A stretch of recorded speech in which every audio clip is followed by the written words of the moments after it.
سڵاوتان لێبێ و ئەم کاتتان باش بینەرانی کەناڵی هیوە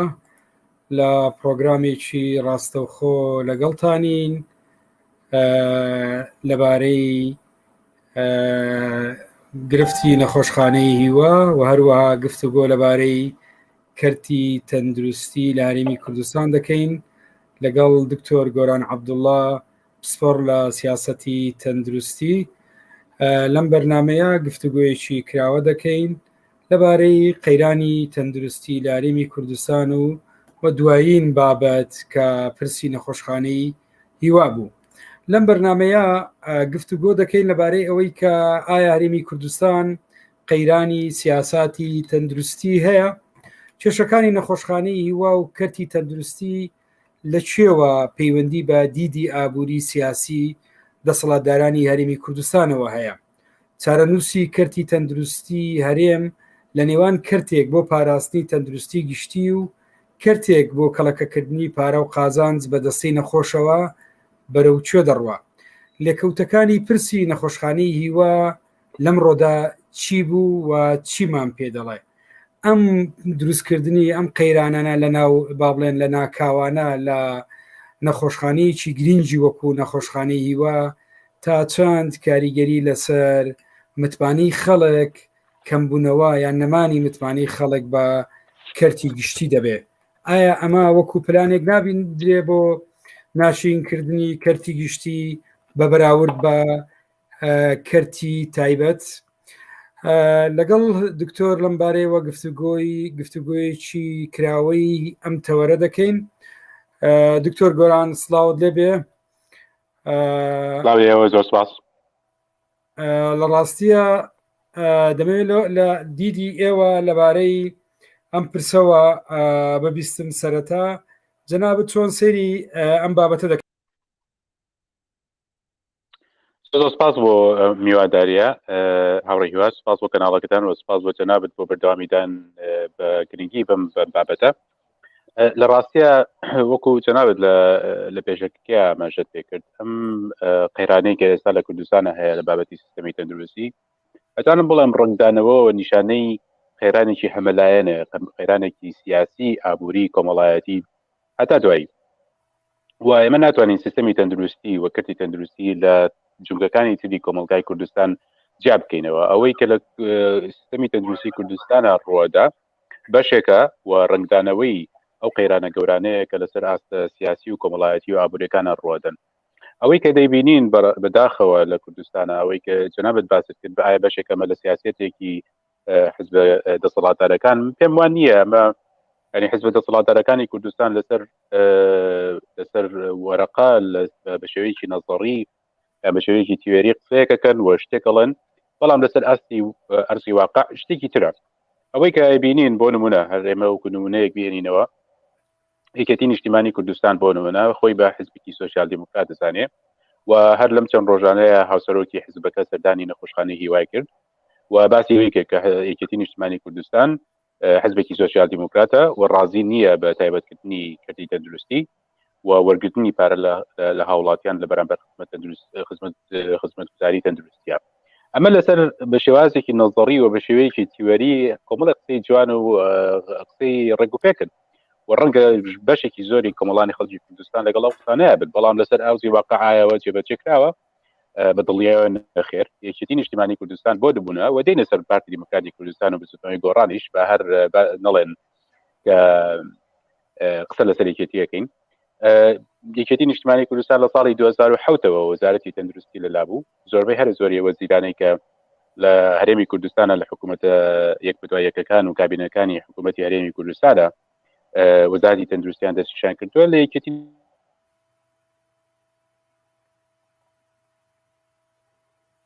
بەڵێ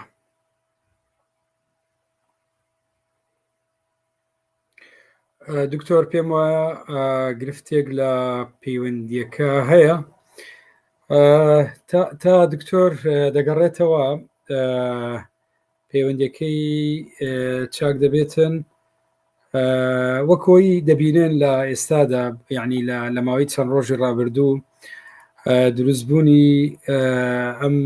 ئەزمەی لە نەخۆشخانەی هیوا کە نەخۆشخانەیەکە تایبەت بە ژێرپەنجە کە لە ماوەیەکی دیاریکراوە هەبوو دەرمان و پێداویستی بۆ نەخۆشەکان نەما و بە پێی لێدوانی دکتۆرەکان تەنانەت کاریگەری لەسەر قۆناغی نەخۆشی ژێرپەنجەی بەشێک لە نەخۆشەکان هەبووە و بە دوای خۆیان ناڕەزایەتیی بەرفراوانی لێکەوتەوە. یەکێ لەو پرسیارانەی کە لە ڕاستیە لەم ڕۆیە ڕوبەڕووی ئێمە دەبێتەوە ڕوبەڕووی ینی هاوڵاتیان دەکرێت بیری لێ بکەنەوە کە بۆچی لە کاتێکی ئاوایە نەخۆشخانەی هیوا کێشەیەکی وای تیا دروستە بێ و لە نەخۆشخانەیە کە بە ڕەمزی ینی دروستبوونی هیوایەک بۆ ئەوانەی کە لە بارودۆخێکی زۆر تایبەتن و نەخۆشخانەیە کە ناسراوە وەکو ڕەمزی نەخۆشخانەیەکی گشتی کە خزمەت بە هاوڵاتیانەکە بەڵام لە بارودۆخێکی ئاوادا ڕوبەڕووی کێشەیەکی ئاوا دەبێتەوە. ئەمە لە ڕاستیە سەرڕای لێدوانی جیاوازی لایەنە بەرپرسەکان تێگەیشتنی جیاواز هەڵدەگرێن. لەم بەرنامەیە ئێمە لەگە دکتۆر گفتوگۆ لەسەر دیوەکانی تری ئەم کێشەیە دەکەین جیا ئەوەی کە لە ڕاگەیانە لە ڕاستیە باسی دەکرێت و بە دیوێکی ترە جگە لە بەستنەوەی بە دیدی سیاسی و ئابووری ئیتلافی حکومڕان دەگەڕین بە دوای ئەوەیە کە ئەمە تا چەند پەیوەندی ئەوەی پێی دەوترێ نەمانی بەرپرسیارەتی ئابووری و کۆمەڵایەتی حکوومەت و بۆیە کە عینوانی بەرنامەکەشمان ڕەنگە عینوانێکی ینی با بڵێن جۆرێک بێ لای بینەر ئەویز لیبرالیزمی نوێ و نەخۆشخانەی هیوایە. یعنی لیبرالیزم لێرەیە چۆن بەرجەستەی نەخۆشەکەوێ و لەکوێوە لێکەوتەکانی ئەبێ و ئەمە چۆن دەبەستینەوە بە نەخۆشخانەی هیوا و لە دوای ئەمە هەر لەم بەرنامەی ئێمە گفتوگۆکەمان بەردەوام دەبێ لەبارەی گرنگجی ئەم ناڕەزایەتیە ئەم ڕای گشتیەی کە لە لای خەڵکەوە لی دروست بووە دوجار لە ڕاستیە توانی ڕای گشتی خەڵک سەر بکەوێ و ئەمە پرسیارەکە لەم بەرنامەیە دکتۆر بەخێر بیتەوە دیارە گەڕایتەوە پرسیارەکە بۆ ئەوە دەبێت کە جاریشتر ئێمە بگەڕێن کە ئێمە چۆن لێرە یعنی دەبێت چی پێشکەش بکەین ئایا ئەمە تەنیا یعنی کۆتایی هات یعنی ئەو حملەیە کە هەبوو و پێویستە ڕای گشتی بە چه ئاراستیشتر بجوولێنی لە مەسلەی بیمەی تەندروستی لە مەسلەی بودجەی وەزارەتی تەندروستی لەسەر هەیکەلی سیستەمی تەندروستی بنیادەکەی کە ئێستا لە بەردەم هەڕەشەیەکی گەورەدایە چۆن ئێمە ئەم ڕای گشتی ئێستا ئیسtismار بکەین خەڵک بە ئاگا بێنینەوە بڵێن ئەوەی کە لە نەخۆشخانەی هیوا ڕوویدا کە ڕاستە خۆ بەردەستەی نەخۆشکەوت و ڕای گشتی دروست کرد ئەمە چۆن دەمێکە بربەشەکانی تری کەرتی گشتی دروست بووە بەڵام لەبەرەوەی با بڵێن لێکەوتەکانی ڕاستە و خۆ نییە ئەم ڕای گشتی دروست کردووە بەڵام بە نەتیجە بە دوورمەودا بێگومان کاریگەریەکانی لەوەی نەخۆشخانەی هیوا ئەگەر زیاتر نەبێ کەمتر نییە. دکتۆر بە پرسیارەکە لەوە بکەم بەوەی بیتەوە سەرهین یعنی بیتەوە سەرخەت و سلسلەی ئەفکارت یعنی بۆچی لەم بارودۆخە ئەم کێشەیە لە نەخۆشخانەی هیوا دروستە بێ و خوێندنەوەی خۆت بۆ ئەم بابەتە چییە بە شێوەیەکی گشتی؟ بەڵێ هەڵبەتە کێشەی خەستەخانەی هیوا کێشەیەکی ئانی نییە کێشەی ئەمڕۆ نییە تەقینەوەی کێشەکە و دروستبوونی ئەو ڕایە گشتیەی کە لەسەری دروست بوو کە بەڕاستی جێگای دڵخۆشیە بەڕاستی مایەی دڵخۆشی و شانازیشە بۆ هەرهەمومان و نمونەیەکیشە هەڕۆی هیوا لەسەر ئەوەی کە چالاکی مەدەنی و فشاری کۆمەڵایەتی و ناڕەزایەتی بەڕاستی دەرەنجامی ئەبێت و بەڕاستی کاریگەری ئەبێت و بە وەڵامێکیشە بۆ هەموو ئەو کەسانەی کە نەوێ بەردەوامی بەم دۆخە بدەن و بەردەوامی بە دەسەڵاتی گەندەڵکاران بدەن کە هیچ شتێک هیچ قسەیەک سوودی نییە هیچ نووسینێک سوودی نییە هیچ ناڕزایەتەیەک سوودی نییە ئەم کەیسەی خەستەخانەی هیوا بەڕاستی هەڵەی ئەو جۆرە لە تەحلیل و لە هەڵسەنگاندنە پیشاندا بە شێوەیەکی زۆر وازح لەبارەی هیواوە لەبارەی خەستەخانەی هیواوە بۆچی ئەم خەستەخانەیە ئێستا لەم کاتەیە ئەم کێشانە دەقێتەوە بەڕاستی وەکوتم کێشەکانی هیوا و کێشەکانی تەواوی سیستەمی تەندروستی لە کوردستانە کێشەی کەڵەکە بووە هی چەند ساڵێک پێش ئێستا ئەم ناتوانم بڵێم هی 30 ساڵی ڕابردووە بەڕاستی لە دروستبوونی حکوومەتی هەرێمی کوردستانەوە بەڵام بە تایبەتی تر و بە سەختتر و بە خەستتر لە دوای ساڵی 2023ەوە سیستەمی تەندروستی کوردستان بە شێوەیەکی تایبەت ڕوبەڕووی دەیان کێشە بووەتەوە و ئەمەش وەکو جەنابەت ئاماژەت پێکرد دەرەنجامی کۆمەڵێک فاکتەرە فاکتەرەکان ئەتوانین پۆلێنیان کەین لە فاکتەرێک کە پەیوەندیان بە دنیابینی و تێڕوانینی ائتلافی حاکم هەیە لە کوردستانە بۆ خزمەتگوزاری و بۆ حکومداری بە شێوەیەکی گشتی و بۆ خزمەتگوزاری گشتیەکان بە تایبەتی خوێندن و تەندروستی پەیوەندی بە کێشەی ئیداری هەیە لە ناو سیستەمی تەندروستی کوردستانەوە لە ناو وەزارەتی تەندروستی و لە ناو خستەخانەکانە پێویستی بە هێزی کاری تەندروستیەوە هەیە پزیشکان و کارمەندان پێویستی بە مەسلەی دەرمانەوە هەیە پێویستی بە مەسلەی زانیاری تەندروستیەوە هەیە ئەمێ بە کورتی زۆر بە کورتی ئاماژە بە هەموو ئەو توارانە بکەم ئەگەر مەجال هەبێ بەڵام لە هەمویان گرنگتر بەڕاستی ئەم کێشانە پەیوەندی بە دنیابینی و بیرکردنەوەی ئێتلافی حکومڕانەوەی لە کوردستان بە تایبەتی یەکێتی و پارتی و لەم دوایانەشە بزوتنەوەی گۆڕان ئەمەی کە ببورن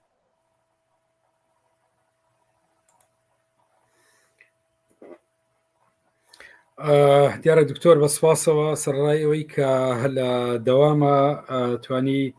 ئەو دەرفەتە بگونجێنێ و لەگەڵمان بێ بەڵام جارجارە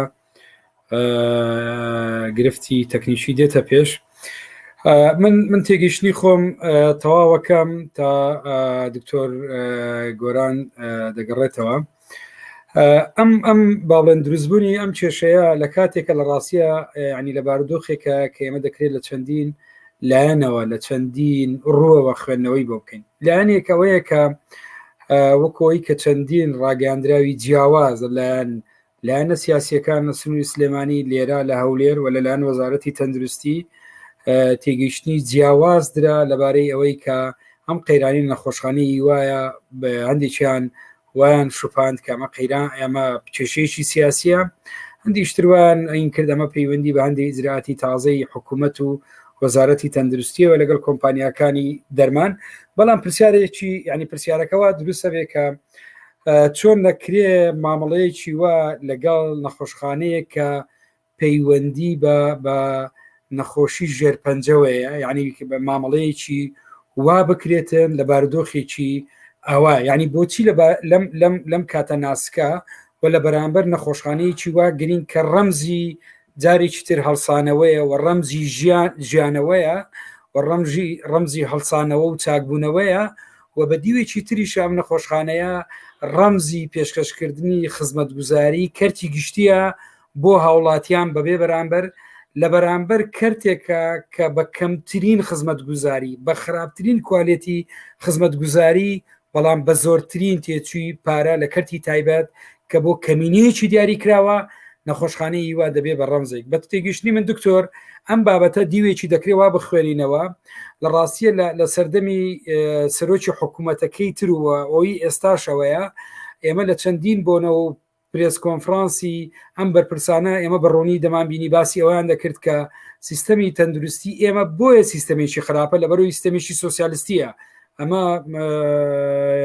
ئەگە بیرت بێ من وتارێکم لەو بارەوە نووسی کاتی خۆی نێچیروان بارزانی کە سەرۆکی حکوومەت بوو ئەم قسەی کرد من پێم وایە ئەوەی ئێستا دەبیندرێ ئەوەی ئێستا دەبیندرێ نەخۆشخانەی هیوا تەعامل دەکرێ یعنی ڕێک ئەمە یعنی لێدانە لە کەرتی گشتی بۆ لێ ئەم متمانەیە کە هاوڵاتی هەیەی بە نەخۆشخانەیەکی واگرنیت من ئەمڕۆ بۆ نمونەکە باوکم لە یعنی تووشی وەکو یەکێک لەو یعنی وەکو خەڵکی تر تووشی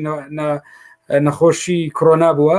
ویسمان چارەسەری نەخۆشی بۆ بکەین لە لای چەند کەسێکەوە کە ویستم فەحسی بۆ بکەم بیبم بۆین دەیانوتە من هەوڕێت و پێویست ناکە بیبی بە نەخۆشخانەی گشتی نەخۆشخانەی گشتی جیازەکانی بەکەلک نایە کارمەندەکانی کار ناکەن لە بەڕی موچیان نیە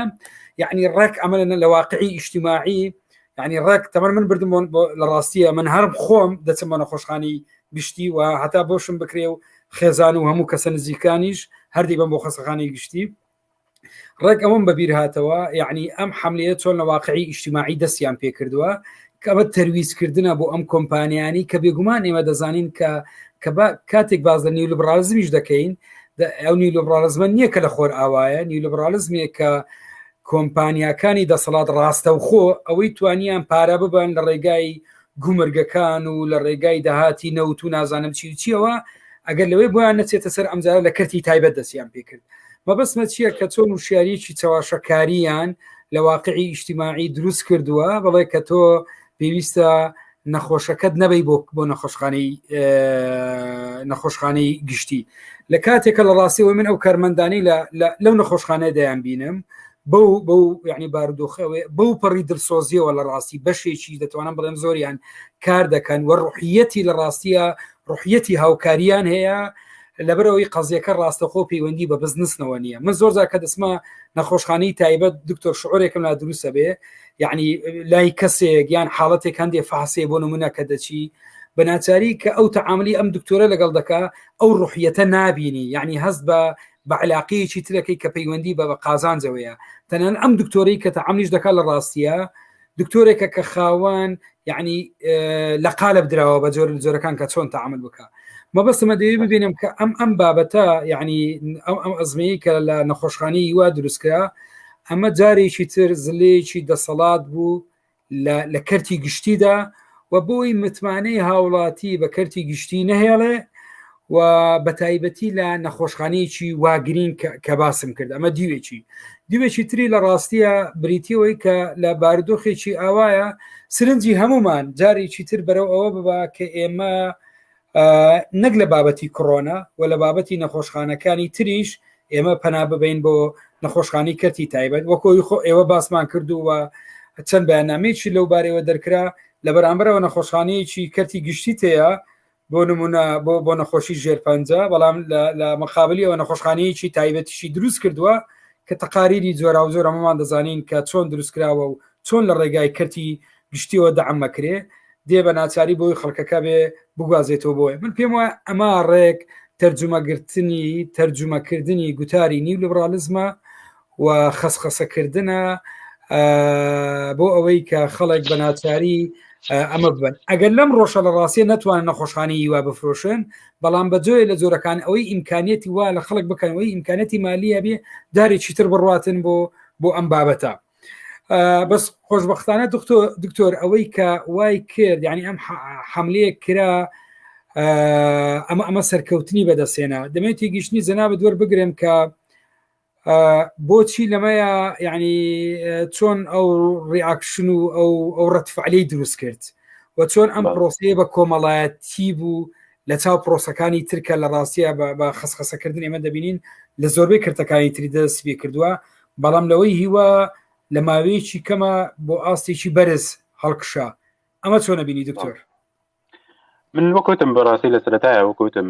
ئەم نمونەی کە بینیمان لە مەوزوعی هیوایە سەرکەوتنێکی زۆر گەورەیە و جێگای دڵخۆشیە و بەڕاستی جێگای شانازیە و ئەمە ئەبێ هەمومان دڵخۆش بکە لەوەی کە بەرگریکردن چالاکیکردن لەو بوارانە و نەک تەنها مثلەن چالاکی ئەوەی کە چالاکی تەقلیدی ئەوەی کە چونە سەرجادەکان و مزاحەڕە و خۆپیشاندان و ئەوانە بەڵکو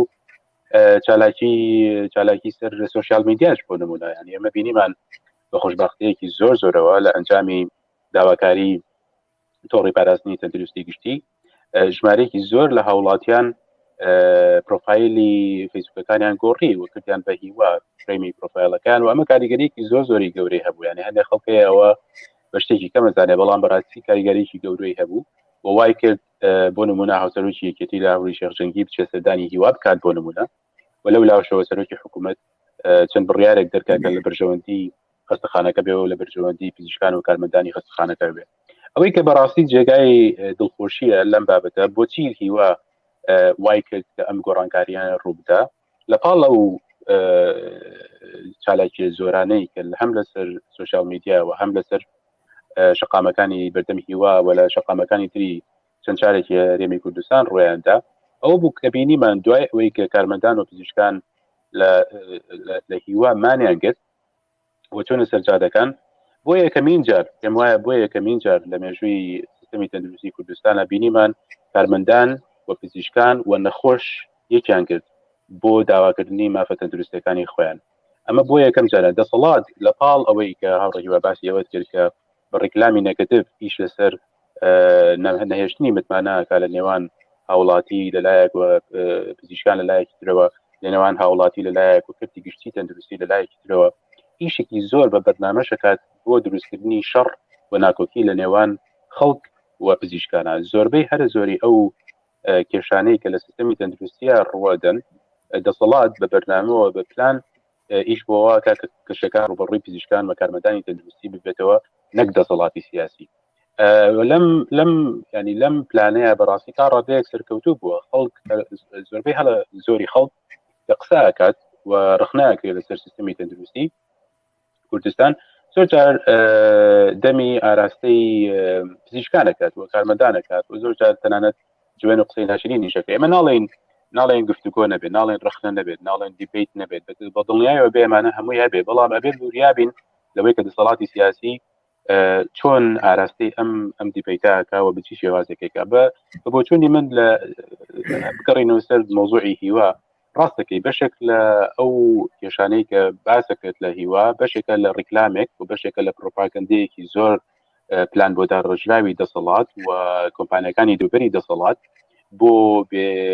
بەهاکردنی کردی گشتی بۆ ئەوەی کە متمانە بە کردی گشتی نەمنە لای هاوڵاتیەوە و بۆ ئەوەی ئەو دیعایانە بڵاو بێتەوە و سەرۆکی هەرێمیش وەکو خۆت وتت بەڕاستی سەرقافڵەی ئەو هەموو خەڵکەیە کە دیعای خراپ دژی کردی گشتیەکات و باسیەوەکە کە کردی گشتی شتێکی خراپە و هی ڕاپردووە و کۆنە و تەقلیدیە و ئەبێت بیگۆڕین و ئەوە سۆشیالیزم و ئەقسانە کە بەڕاستی هیچی کۆمەڵە قسەی بێبنەمایە بەڕاستی هیچ ڕووی زانستیەوە ئەمە دکتۆرامانەیە لە سیستەمی تەندروستی و قسانەی کە سەرۆکی هەرێمێکە گوایە سیستەمی تەندروستی کوردستان سیستەمێکی سۆشیالیستیە هیچ پەیوەندیەکی بەڕاستیەوە نییە و قسەیەکە لە گیرفانی خۆیەوە هێناوێتی و هیچ بنەمایەکی زانستی نییە نەخێر سیستەمی تەندروستی لە کوردستانە سیستەمێکی نەک سۆشیالیستی نییە بەڵکو سیستەمێک کە تەنانەت لە وڵاتە سەرمایه‌دارەکانیشە بوونی نییە ئەم جۆرە سیستەمە لە وڵاتە سەرمایه‌دارەکانە بەڵێ کۆمپانیا هەیە بەڵێ کردی تایبەت هەیە بەڵێ منافسە هەیە بۆ باشترکردنی کواڵیتی بەڵام لە هەمان کاتیشە کەتی حکوومەت هەیە چاودێری هەیە لەسەر کردی تایبەت بیمەی تەندروستی هەیە کۆمەڵێک جێگا و ڕێگا و ڕێسا هەیە کە بەرگریەکە لەوەی کە هاوڵاتی و نەخۆش ببێ بە نێچیری کۆمەڵێک کۆمپانیا کە وەکو گورگ بەلاماری خەڵکەتەن لە کاتی نەخۆشیە جامە لە وڵاتە سەرمایه‌دارەکانیشیا بوونی نیە تەنانەت من پێم وایە لە نیۆلیبرالیزمیشە وا ناڵێت یعنی ئەوەی لە کوردستانە هەیە بەڕاستی بداخەوە لە نیۆلیبرالیزمیش خەتەرناکتر و مەترسیدارتریشە و چونکە وەکو وتم لە وڵاتێکی وەکو ئەمریکایە و جەناب دەزانی وڵاتێکە وەکو میلتۆن فریدمان بانگەشەی بۆ کرد جەماعەتی شیکاگۆ قوتابخانەی شیکاگۆ لە شتاکانەوە بانگەشیان بۆ کرد لە بریتانیا و لە ئەمریکا و ئەوانە ڕۆناڵد ریگەن و مارگرێت تاتچەر زیاتر پێشڕایەتی ئەو تەرجمەیانە کرد لە ئەمریکا و لە بریتانیاشا بەو شێوازە نییە کە ئەمان باسیکەن لەوەی لە کوردستانە هەیە نەک تەنها نیۆلیبرالیزمە بەڵکو چەتەگەراییە یعنی کۆمەڵێک چەتەگەرایەکی ئۆرگنایزە بڵێن مافیاگەرایەکی ڕێکخراوە کە کۆمەڵێک کۆمپانیای لەسەریان بەسەریەکە و دەسەڵاتی سیاسی و حزب سیاسیەکان چەکێکی یاسایی و سکیوریتی و چەکداریان بۆ دروستکردن و ئەوانیش بە ئارەزوی خۆیان پەلاماری خەڵکردن و هەموو شتێکیان کردو بە پارە خوێندن بە پارەیە تەندروستی بە پارەیە گەر پارەت هەبوو ئەتوانی باشترین خزمەت وەرگری بەوەی کە ئەوان ناوێنن باشترین خزمەت گەر پارەشت نەبوو ئەبێت یان بمری یان ڕازی بی بۆ کواڵەتی خراپی کە لە خزمەت نزایی تەندروستی هەجاب مۆزوعی هیوا بەڕاستی لاپڕەیەکی پرشنگدارە سەرەتایەکی زۆر باشە میگەم وایە سەرەتای شەڕەکەیە سەرەتای خەباتەکەیە و سەرەتایەکی زۆر پرشنگدارە و ئەمە هیوا پیشانی داین کە کۆمەڵێک شت هەیە لە کوردستانە گوزەرێ ئەگەر ئێمە ئاگادارینین یەکەم لە کوردستانە بودجە هەیە لە کوردستانە پارە هەیە خرج بکرێت بۆ خستەخانەکان خرج بکرێت بۆ کردی گشتی بدێ بە دەرمان و کەرەستەی پزیشکی بۆ هاوڵاتیان و بڵگەکەش ئەوەیە کە لە ژێر فشاری هاوڵاتیانە حکوومەتی هەرێمی کوردستان ناچار بوو کە بڵێن بە قسەی داواکاری ڕاوەکانی خەڵکی کوردستان بکات بە تایبەتی نەخۆش و لەو لاشەوە زۆر بەوازەحی دەرکەوت کە حکوومەتی هەرێمی کوردستان بە پلان هیچ بۆ واکە کە کەتی گشتی بڕوخێ و کەرتی گشتی بێ دەرمان بێت و کارمەندان و پزیشکان موچە و دەرماڵیان نەبێت دەست خۆش دکتۆر طبعا ینی یەکێ لەو لایەنانەی کە جەنابیشت باست کرد کە بۆ ئێمە لە ڕاستیە بۆ ئەوانەی کە موهتەمن بە پاراستنی تەندروستی هەمومان بەبێ جیاوازی نەک پاراستنی تەندروستی کە تەنیا ئەوانەی پارەیان هەبێ کەمە بنەمایە کە لە ڕاستیە بنەمایەکی یومانی هەیە و بەشێکە لە جارنامەکانی مافی مرۆڤ بەشێکی زۆر سەرەتایی مافەکانی مرۆڤە کە لەسەر دەوڵەتەکان فەرز کراوە دەبێ خزمەت گوزاری تەندروستی بە تایبەتی خزمەت گوزاریە سەرەتاییەکان و لە قەیران و لە بارودۆخەکان بە خۆڕایی یان بە نرخێکی ڕەمزی پێشکەش با وڵاتیان بکەن. ئەوەی جنابەت وتت ئەوەی کە لە هەرێمی کوردستان ینی دیوێکی تری کە لە ماوەیەکی کەمە ئەمە زۆر با بڵێن خۆپشاندانێکی گەورەی ئەلکترۆنی جەماوەری بە دوای خۆیان هێنا و ناڕزایەتیی زۆر زۆر گەورەیە ئەوە بوو کە خەڵک لە ڕاستیە دەمێک بوو لە نەتیجەی ئەم دیدەی یعنی ئەم هەوڵانی ئێوە جەنابێت و خەڵکانی تر کە بە بەردەوام ڕەخنەی ئەم سیستەمە دەکەن و نەوەستاون و بەردەوام قسە ئەەکەن ئەمە بێگومان ستێپ بای ستێپ هەنگاو بە هەنگاو وشاری لای هاوڵاتی دروستەکە و بێگومان ڕوحیەتی بەرەنگاربوونەوە بەهێزەکە. ئەمە خاڵی یەکەم. خاڵی دووەم ئەوەیە کە ئەمە لە ڕاستیە ئەمە یعنی مامەڵە لەگە کەرتێک کراکەم کەرتە زۆر یعنی لەگەڵ نەخۆشخانەیە کراکەم نەخۆشخانەیە ڕاستە و خۆ پەیوەندی بە نەخۆشیێکی زۆر زۆر مەترسیدارەوەیە وەکۆی کە جەنابە دەزانی ڕۆژانە پێویستی بە عیلاج و بە چارەسەریەوەیە. خاڵێکی تر ئەوەیە کە خەڵکی کوردستان ئەزمموی هەیە لەگەڵ ئەم بەتایبەتکردنە چکە بیرمان نەچێ یعنی یەکسەر خەڵک بیری بۆ ئەوە چووکە ئەمەش ئەفرۆشن وەکەوەی لە ڕاگەان ناوەکی وەزارەتی تەندروستی دەڵێ ئەمە چاواشەکاری ئێمە نایفرۆشن. یعنی دەبێشی ئەم قسەیە بکاوی لە وەزارەتی تەندروستی وەک وابێ خەڵکی کوردستان هیچ یعنی خەڵکی کوردستان لە سای ئەم دەسەڵاتە یعنی بەشی زۆری کەرتی تەندروستی بە نەفرۆشت بێ بۆ کەرتی تایبەت و ئاو کارەبای نەفرۆشت بێ بۆ کەرتی تایبەت ئێستا بەشیشی زۆری خزمەت گوزاریەکانی نەفرۆشت بێ بۆ کەرتی تایبەت و ئێستا پلانی هەیە بە تایبەتی لە ڕوئیای 2030 کە بە ناوی تەندروستی و گەشت و گوزار لەگەڵ سندوقی دراوی نێودوڵەتی و لەگەڵ UNDP ڕێککەوتنیان کردووە کە چۆن کەرتی تەندروستی بە ئاراستنی لیبرالیزما بەرن و بیکەنە کەرتێکی تایبەت و لەبێ لە ڕاستی ئاماژە بە خاڵێکەکە باز لە بیمە دەکات تەمان بیمەیەک نەک ئەوەی ڕۆڵی حکوومەت تێدا ڕۆڵیا بێ بیمەیەک دیسان لە ڕێگای کۆمپانیەکانەوە واتە ئەوەی پارەی هەیە دەتوانێت خۆی بیمە بکەوە ئەوەی پارەی ناتوانێت خۆی بیمەکەمە لە ڕاستە هیچ پەیوەندی یعنی ئەم بیمەیەش ئەم تەندروستیە شێوەندراوە بۆیە بەلای من لە ڕاستیە دکتۆر ئەم خاڵە بەرەو کۆتایی دەڕێن بەرنامەکە لە لای من ئەوەیە کە ئەم خاڵە یعنی ئێمە بە بەردەوام دەبی گفتوگۆ لەسەر ئەم تەوەرە بکەین هەر کەسە بە پێی توانای خۆیش ئەوەیە ئەم حملەیە ئەم کەمپینە گەورەی خەڵکی کوردستان نەوەستێ تەنیا لە نەخۆشخانەی وە چکە مەترسیەکە من پێم وایە مایە و خەڵک ڕۆژانە ئێمە کاتێ دەچینە نەخۆشخانە گشتیەکان سڕای دڵسۆزی کارمەندەکان و بەشێک لە دکتۆرەکان ئێمە دەبینین کە ئەم نەخۆشخانەیە لە بانیە زوو تەنانەت حەبێکی پاراسیتۆمۆڵە دەست ناکەوێ بەجۆی لە جۆرەکان جۆرێک لە هەندانەیە لەلایەن هەندێک لە دکتۆر و کارمەندەکان نارێن هەمووی لە ڕاستیە کە بڕۆ لە کەرتی تایبەت چارەسەر بکە. من لەم ماوەیە کە تەسەور بکە لە نەخۆشخانی فریاکەوتن بوون بۆ حاڵەتێکی تری نەخۆشی ئەمەی پێدەوترێ گەچ و لەفاف و پێچانەوە یعنی لەم نەخۆشخانەیە دەست نەدەکەوت یعنی دکتۆر بوو جوێنیەدا قسەیە کرد نەخۆش بوو ناڕزایەتی دابڕی یعنی سەرڕای ئەوەی کە لە دوای ماندووبوونێکی ئەو پڕی تااقەت پڕووکێنەر بەڵام کاتێ دەچوو لەفاف بێنێ یعنی گەچ بێنی بۆ پێچانەوەی حاڵەتی شکان گەچی دەزن دەکەوت یعنی گەچ نەما بوو بەڵام دکتۆرەکە هەر نەدەوەسە لە چارەسەرکردن هەری هیوای دەبەخشی مەبەستم لە چییە لەوەیە کە لە ڕاستیە ڕەخمی ئەم هێرشە بەرگریەکی بەرفراوانەیە و دەبێت لە ڕاستی ئەمە سەر بچێشێ بۆ خەڵکی کوردستان کە بە بەردەوام داکۆچی لە کەرتی گشتی بکە و داکۆچی ئێمە لە بیمەیەکی تەندروستی بکەین کە بە بودجەی گشتی بۆ خەڵکی کوردستان دابین بکرێ و بودجەی وەزارەتی تەندروستی لە ڕاستیە هیچ نەبێ نزیک بێتەوە لە بودجەی وەزارەتە ئەمنیەکان کە ئێستا ناگاتە سەتادا و نزیک بێتەوە لە ستانداردی جیهانی کە خۆت باش دەزانی. دوا تێگەیشتنی تۆ دکتۆر لەبارەی ئەوەی کە دەبێت ئێمە چی بکەین دوای ئەو سەرکەوتنی خەڵکی کوردستان کە لە نەتیجەی ئەم فشارە وەکوی جەنابەت باست کرد چارەسەری وەقتی نەخۆشخانەی هیواکراوە لە ڕاستە دەبی وا بکرێن چارەسەری کۆتایی و هەمیشەیی نەکراوە پێ دوایە چارەسەری هەمیشەیی دەبی چی بێ و ئەم چارەسەریە بچی یەکرێ ڕاستەکەی قسەکەی جەنابەت وایە ڕاستە ینی هیوا بە شێوەیەکی با بڵێن ڕوون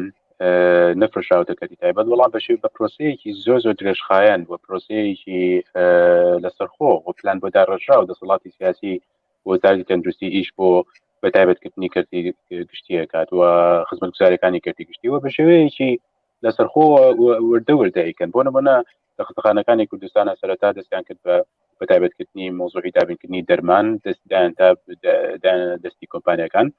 دوایی خیانەتەنانەت خاوێنکردنەوەی خزمەتخانەکان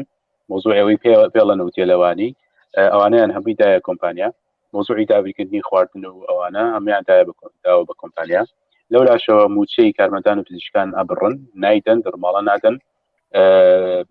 کارمەند دانەمەزرێنن پزیشکان دانەمەزرێنن ئەمە بمای چەندین ساڵە لە کەتی تەندروستیە هیچ کارمەند و پزیشکێکی ینی کارمەندێکی تازە دانەمەزراوە سەرباری ئەوەی کە هەزارەها کارمەندی تەندروستی خانەنشی نەبێ گیانی لە دەستدات سەفەرەکە چێ بۆم لەوەلایە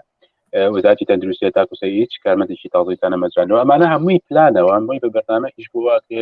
کەتی گشتی لاواز بکرێت و بترێ بە کەتی تایبەت ئەو خزمەتگوزاریانێکی تایەتی وەکو خۆت وتزیانی سەرۆکی حکوومەت خۆی بانگەشە بۆ ئەوە کەتی گشتی شتێکی خراپە و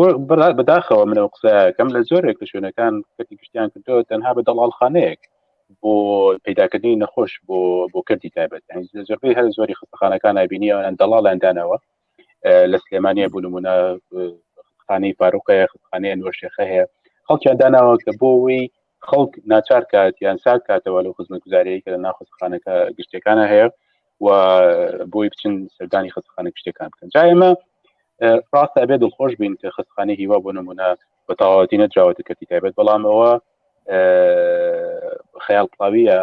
بیانی بڕوامان بەوە هەبێت تەواو ناجێ بۆ نەخێر پرۆسەیەکی بەردەوام لە ئارادا هەیە بۆ بەتایبەتکردنی کردی گشتی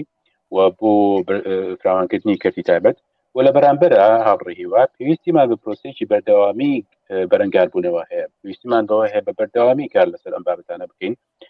سەرکەوتنمان لە کەمپینە یان حتا شکستێنانمان لە کەمپینەوە معنایەوە نییە تەواو هەموو شەڕەکەمان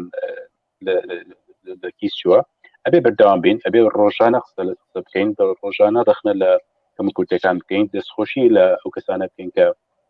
سەرباری ئەو وەزان ناخۆشی ئەو پزیشک و کارمەندە تەندروستیانەی سەرباری بێموچەی سەرباری بێدەڕماڵەیی سەرباری بێکرێستەیی لە ناو کردی گشتیا بە بەردەوامی بۆ ڕوحیەتەی کە جەنابەت باست کرد بەردەوام خزمەتی نەخۆشەکەن ئەبێ ئەمانە بەردەوام بین لەسەری و هیچ بژاردەیەکی ترمان نییە بەڕاستی شەڕی بەداخیشەوە هیچ شتێکمان نییە لە دەستی بدەین ئەوەی کە ڕووی داوە لە ناو کردی گشتیا وای کردووە کە ئەوەی لە دەستی دێنیتر باڵین ژیانی خەڵکە لەبەرەوە ئەبێ بەردەوام بین و ئەبێ قسە بکەین و ئەبێ پرۆژەی جیاواز پێشکەش بکەین و ئەبێ ئەو قسانەی کە دەسەڵاتداران لە حکوومەت هەرێمی کوردستان و لە حزب سیاسەکانە باسەکەن گوایە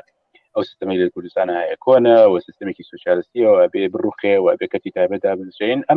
ئەم شێوازە لە بیرکردنەوە تەنانەت لە وڵاتە سرمایه‌دارەکانیشە ئێستا قسەی لەسەر ناکرێت زۆربەی هەرە زۆری وڵاتە سرمایه‌دارەکانیشە ڕێککەوتن هەیە لەسەرەوەی کە خزمەتگوزاری کۆمەڵایەتەکانی وەکو خوێندن و خزمەتگوزاری تەندروستی ئەبێ لە دەستی حکوومەت بێت نابێت بە تەواوەتی بترێ بە کەتی تایبەت ئەگەر بترێ بە کەتی تایبەتیش ئەوەی جەنابەت باست کرد سیستەمێکی بیمەری کۆمەڵایەتی هەبێت کە لە دەستی حکوومەت بێت و بە شێوەیەک خزمەتگوزاری پێشکەشکە بۆ هەموو کەسێک بە پێی پێداویستەکەی خۆی و لە هەموو کەسێکەوە بە پێی توانای خۆی بەشداری بکە لەو بیمەیە جا لەبەرەوە ئەبێ ئێمە بەردەوام بین لە بەرەنگاربوونەوە ئەبێ بەردەوام بین لە شەڕکردن جاری وا هەیە هەڵاکەین جاری وا هەیە تووشی کێشا بین جاری وا هەیە تووشی سەرێشا بین جاری وا هەیە ڕەنگە کێشەی گەورەمان نییە یعنی بژاردەی هیچ بژاردەیەکی ترمان نییە بژاردەی ئەو بژاردەی کە لە بەردەممانەیە ئەوەیە کە کەسوکارمان کەسوکارمان وەکو باوکی جەنابەت وەکو براکەی جەنابەت وەکو خزم کەسوکارەکانمان بچەوسێنرێنەوە بترێن بە دەست کۆمەڵێک مافیاوە من نتوانم نایان برم کە کۆمەڵێک کۆمپانیان لە کۆمپانیەکانی دەرمان و دەستی بە دەستی حزب سیاسیەکانەوەن بە ئارەزوی خۆیان نەخۆشیان خن باشە یعنی بنزینی پیس بڵاو بکەنەوە لە کوردستان پڕکەن لە پیس و پوخڵی لەو لاشەوە کۆمەڵە خستەخانە دابنێن بۆ ئەوەی بەناوی چارەسەرەوە تاڵان خەڵک و کەسوکار و هاوڕەکانمان تاڵام بکەن ئەو بژاردەکەیە ئەگەر خەڵکی کوردستان ئەو بژاردەیە دەوێت با قسە نەکات ئەگەر ئەو بژاردەشی نایە بەڕاستی ئەوە ڕێگای ترمان هەیە و بینیمان لە مۆزوعی خستەخانەی هیوایە چۆن تەنها بە یەکگرتوویی و تەنها بەوەی کە دەنگمان هەڵبڕی و تەنها بۆ بە گۆڕینی پرۆفایلی وێنەکانمان لەسەر فەیسبوک دەتوانین چی گۆڕانکاریی گەورە بکەین دەفەرمەوە گەر ئێمە لە هەموو بابەتەکانی پەیوەندیدار بە تەندروستی نەک بەس خستخانەی هیوا لەمە بەسی خستخانەی ڕزگاری لە هەولێر خستخانەی ئازادی لە خستخانەکانی گەرمیان خستخانەکانی هەڵەبجە خستخانەکانی ڕاپەڕی خستخانەی نانەکەلی خستخانەی ئازادی لە دۆک ئەگەر بۆ هەموو ئەو خستەخانانە وەکو ماڵی خۆمان داکۆکیان لێ بکەین بەنینۆک و بەددان داکۆکیان لێ بکەین دژی ئەو مافیانەی کە ئەنەوێ ئەو خستەخانەشمان لێ بسێنن تەنانەت ئەو خستەخانە نەشمان بە ڕەوا پێ نابینن دڵنیا بەسەرکەوتن بۆ ئێمەیە بە دڵنیا بەتوانین ڕێگریان لێ بکەین بە دڵنیا بەتوانین کە سوکار و هاوڕەکانمان خزمگوزاریی تەندروستی وایان بۆ دابینکەن کە شایستیان بێت و من لە آخر قسم ئەوەیە بەڕاستی هاڕیوە ئەم بابەتی خزمگوزاری تەندروستی کە بۆ هەموو کەسێک فراهەم بێت بە بێ جیاوازی و بە شێوەیەکی یەکسان و بە دەر لە توانای دارایی کەسەکان بەڕاستی تەنها شتێکی مرۆڤانە نییە کە جەنابەت باسی کرد بەڵێ ئەمانە مافی مرۆڤن ئەمانە مافێکی بنەڕەتی مرۆڤن لە جارنامە نێودەوڵەتەکانە چسپاون بەڵام ئەگەر بین بە ئەرگومنتی ئەوانیش قسە بکەین بەڕاستی سوودی ئابووریشیان هەیە ینی تۆ وەرە کۆمەلگایەک دابین کە خەڵک تەندروست بێت لە کاتی هەبوونی نەخۆشیە ئەفتوانی خزمەتگوزاری تەندروستی وەرگرە بەبێەوەی ئیفلاس بکە بەبێ ماڵ و حاڵی هەمووی بفرۆشێ لەسەری ئەو کۆمەلگایەکە لە ڕووی ئابووریشەوە کۆمەلگایەکی بەقەوەتە بێ بەهێز دەبێت هێزی کارەکەت تەندروستە بێت توانێ ئابووریەکەت بەرەو پێشەوە بەرێت جامە یعنی ئەمە تەنها بۆ لایەنە مرۆڤایەکەی نییە کە لایەنە سەرچێکەیە بەڵکو لایەنی ئابووریشی هەیە کە خۆیانە بێ بیری لێ بکەنەوە بەڵام ئەوان بەدوای قازانجی خێرایە گەڕن بیر لە ئەمڕۆکەنەوە بیر لە دە ساڵی تر ناکەنەوە بۆ خۆی و بۆ خۆیان و بنەکان دەست خۆش دکتۆر من دوا کۆمنت بدەم لەسەر ئەوەی کە ئایا ینی ئەم جۆرە سیستەمە ئەوەی کە جەنابەت وتت ینی کە هەندێک جار بانگەشەی بۆ دەکری ئەم سیستەمە بۆیە خراپە لەبەرەوەی سیستەمێکی سۆسیالیستیە لە ڕاستیە ینی مەبەستم لە کەرتی گشتیەوە ڕۆڵی کەرتی گشتی بێ ئەم ڕۆڵانەی کە بەسەر دەوڵەتە کۆمەڕە ڕۆڵی ئابووری و کۆمەڵایەتی لەسەر دەوڵەتەکان فەرز کرا لە دوای یعنی ئەو شەپۆڵە گەورە لە بەرزبوونەوەی ناڕزایەتی و تێکۆشانی خەڵکی زەحمەتکێش و کرێکاران و خەڵکی نەخۆش و بەشێک لە پارتە چەپەکان کە بەسەر دەوڵەت فەرز کراوە کۆمەڵێک ئەرچی ئابووری کۆمەڵایەتی ببینێ ئەمانە یعنی بەشێکن لە تێکۆشانی خەڵک واتە تۆ یعنی بژاردەکە ڕێگەوەی ئەگەر تۆ نەخۆش ینی سیستەمێکت ناوێ دەوڵەتێک ناوێت ڕۆڵی ئابووری و کۆمەڵایەتی بینی ئەوەی کە ئەوان بانگەشەی بۆ دەکەن دەسەڵاتێکی سەرمایەداری جۆرێک لە یعنی وەحشیگەری دەیەوێت کە تەنیا مامەڵە لەگەڵ پارە بکە ئەوەی جەنابەت وتت ئەو کەسانی کە ڕوبەڕووی لە ناکاوە ئێمە دەزانین کە هیچ بیمەیەکی تەندروستی نییە کە ڕۆژانە یعنی تووشی باردۆخێکی تەندروستی دێن ڕەغمی ئەو وەزعە تەندروستی و ئازارەی دەیبینن بەڵام کاتێک کە سەردانی نەخۆشخانەیەکەکەن لە نەخۆشخانەی کەرتی گشتی سیرەکەن عیلاج و حەبوو دەرمانی دەست ناکەوێت ناچار دەبی ماڵ و حاڵی بفرۆشێ بۆی چارەسەر بێ ئەم جارە لەم ئەزمە تەندروستیە نەجاتی دەبێت تووشی ئەزمێکی تری ئابووری و دارایی گەورە دەبێتەوە لەم راپۆرتانەی و لەو بڵاوکراوانەی کە جەنابەت بڵاوت کردوەوە لە ماوەی ڕابردوو لەگەڵ تۆڕی پاراسی تەندروستی لە هەندێک شوێنە بۆ حاڵەتەکە گەیشتۆتەوەی کە نەخۆش تەرمەکەیان نەداوەتەوە پێی لەبەر ئەوەی کە پارەی نەداوە ینی دۆخەکە گەیشتۆتە ئەمە بۆی پێم وایە لە هەموو دۆخێکە لە ڕاستیە ئەم بژار خەڵکی کوردستان تێگەیشتووە جگە لە بەرەنگاری و ڕوبەڕووبوونەوە یعنی هیچ بژاردەی تر نییە و دوجار ینی ڕاستەوخۆ زیانەکە بەرخۆیەکەوێ دکتۆر زۆر سپاس دیارە جەنابێت لە کاتێکی زەیق دای کاتێکی ینی تەسک و کەم دایت بۆی بارودۆخەکە زۆر سپاس بەوە وەختەی کە بە ئێمەت بەخشی و جەنابەت یەکێکی لەو دکتۆرانەی کە خەڵکی کوردستان و نەخۆش بە سیستەمی تەندروستی لە ڕاستیە زۆر پێویستی بە تۆیە و ئەو کات و ئەم توانایی خۆت کە بۆ خەڵکی کوردستان سەرفیەکەیت جێگای دەستخۆشی و ئومێدێکی گەورەیە جارێک سوپاس بۆ جەنابەت دکتۆر بۆ بینەرانی کەناڵی وا تا ماوێش لەگەڵمان بوون و بیرتان دێنمەوە بۆ پاڵپشتی لە کەناڵی هیوا هیوادارم سەبسکرایبی کاڵی یوتیوب بکەن لە خوارەوە و هەروەها هەوڵ بدەن ئێمە لەم هەفتەیە لە میانی زنجیرەیەک بەرنامە بەوەردەوام لەگەڵتان دەبین لەبارەی ئیشکالەتی سیستەمی تەندروستی لە هەرێمی کوردستان و بەستنەوەی ئەم قەیران و ئەم بارودۆخی ئێستا هەیە بە دیدی سیاسی ئابووری ئیتیلافی حکومڕان و پرسیارەکە ئەوەیە کە ئێمە لە بەرامبەرەوە لە ڕاستیە تەنیا ناڕەزایەتی دەرنابڕین، بەڵکو ئێمە چۆن لە نەتیجەی گفتوگۆی بەردەوام و لە نەتیجەی بەرنامە و هەوڵ و تێکۆشانی بەردەوام ئێمە چۆن بگەین ئەو ئاستەی کە ئێمە بەدی لە بەرامبەر ئەم بارودۆخە دروست بکەین کە هیچ نەبێ لایانی کەمی مافە ئابووری و کۆمەڵایەتیەکانی خەڵکی کوردستان بۆ خەڵکی کوردستان بژێڕینەوە و ئێمە لە ڕاستیە چۆن ئەم تێکۆشانە بەردەوامی پێ بدەین کە ئەم دۆخە لە ئاستی ئێستا نەوەستی ئەم هەڵمەتی ئێستا هەیە کە تەنیا ئێمە بەوە ڕازی نەبین هەندێک لە دا و دەرمان بۆ نەخۆشخانەی هیوا دابین بکرێ. ئەی چۆن نەخۆشخانەکانی تر وەکو پێشوو لە ڕاستیە یعنی وەزارەتی تەندروستی بودجەیەکی شیاوی بۆ بگەڕێتەوە بۆی بتوانن خزمەتی خەڵک بکەن و چۆن چاکسازی لە کەرتی تەندروستی بکرێ لە ئاستی جۆرا لە ڕووی کارگێڕی و ئابووری و بەڕێوەبردنەوە بۆی باشترین خزمەت پێشکەش بە نەخۆش بکاتن، چکە جەوهەری سیستەمی تەندروستی نە کارمەندەکەیەتی نە دکتۆرە نا بۆ فەرمانبەرەکانیەتی بەڵکو بۆ خزمەتکردنی نەخۆشە و لە ڕاستیە پێش نەخۆش بۆ ئەوەیە کە چۆن کۆمەلگا بە سەلامەتی بهێڵدرێتەوە. واتە دەبێت لە ئاستێکە ئێمە یعنی بیر لەوە بکەینەوە چۆن سیستەمی تەندروستی بەو ئاراستەیە بڕوە تەعامل لەگەڵ مرۆڤی ساغ بکە، واتە مرۆڤ بە ساغی بێڵێتەوە نەک دوای ئەوەی کە نەخۆش کەوت مامەڵی لەگەڵ بکە. ئەمەش پێگومان قۆناغێکە کە پێویستی بە ڕوئیایەکەیە و ئەم ڕوئیایە و ئەم سیاسەتە لە ڕاستیە بە ئاسانی نایەتە دی بەبێ با بڵێن خستنە ڕووی بەدیلی جیاواز و بەبێ ئەو هەڵمەت و ئەو ئاستە لە ناڕەزایەتی کە ئێمە بینیمان. بێگومان دەبێ ئەم تێکۆشانە بەردەوام بێ بۆی کە خەڵکی کوردستان یعنی خەڵکی کوردستان حەقی خۆیەتی داوای دابینکردنی بیمەی تەندروستی بکە. بیمەی تەندروستی واتە بە پارەیەکی ڕەمزی کە لەسەر هاوڵاتی بێ، ئەوەی تر لە بودجەی دەوڵات بێگومان بودجەی دەوڵات بە هەمان شێوە بودجەی خەڵکی کوردستانە و لە چوارچێوەی سیاسەتی سیستەمی با بڵێن تەندروستی گشتی کە هەموو هاوڵاتیەک مافی سەرەتایی خۆیەتی بیمەی تەندروستی هەبێ، واتە کە بەداخەوە خەڵکی کوردستان ڕەنگە زانیاری نەبێ بەشی زۆری بەرامبەر ئەم یعنی ئەم مەسەلەیە لەبەرەوەی ئەمە لە کوردستان مێژوویەکی نییە و پێشتر کە کەرتی تەندروستی کە خزمەت گوزاری تەندروستی لە ئاستێکی بەرفراوانە هەبوو، ئەمە جۆرێک دەتوانین بڵێن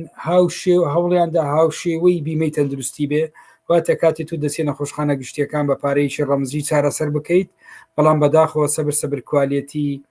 ئەم خزمەت گوزاری تەندروستی لە کەرتی گشتی دابەزێنرا و تا بەوەی ئێستا گەیشتکەوەی ئێستا ئێمە دەبینین لە نەخۆشخانەکان سیستەمێکی کارگێڕی خراپی هەیە، هەمووی بە شێوەیەکی گشتی بەشی زۆری بە حزبی کراوە، ڕێزی ئەو کارمەند و دکتۆرانە ناگیرێکە ئیمکانەتیان هەیە لەسەر بنەمای تەحەزوب واتە چەند یعنی وەلایی هەیە بۆ حزبی دەسەڵاتدار مامەڵەی لەگەر دەکرێت، نەک بەو بنەمایی کە چەند وەلایی هەیە بۆ نەخۆش چەند دڵسۆزە و چەند توانای هەیە. بێگومان ئەمەشکە کاریگەری خراپیە بێ، بۆیە ئاراستەکە ئەوەیە کە وەکو ڕوئیایی کەناڵی هیوا ئێمە لەم مەلەفە بەردەوامی پێ بدەین کە تا ئێمە سیستەمێکی تەندروستیمان هەبێ، سیستەمێک بێ لە ڕاستیە دووری خینەوە لەوەی کە ئێستا ئیتلافی حکومڕان دەیبە، لەم بە ئاراستی کە سیستەمێک بێ بیکاتە سیستەمێک وەکو کاڵایەک تەعامل لەگەڵ نەخۆش بکە و ببێتە ناوەندێک بۆ قازانج بۆ کەڵەکەکردنی سامان. پێچەوانەوە سیستەمی تەندروستی دەبێ بەم ئاراستەیە بێ کە ناوەندێک بێ بۆ خزمەتکردنی ئینسان بۆ ڕۆحی هاودەردی بۆ دروستکردنەوەی جارێشکە متمانەی خەڵک بەکاری بێکەوەی. تا پرۆگرامێکی تری بەرنامەی ئەو زنجیرە بەرنامەی لەبارەی سیستەمی تەندروستی و بەرنامەکانی تر پێتان دەگەینەوە. کاتێکی خۆش بۆ هەموو لایەک.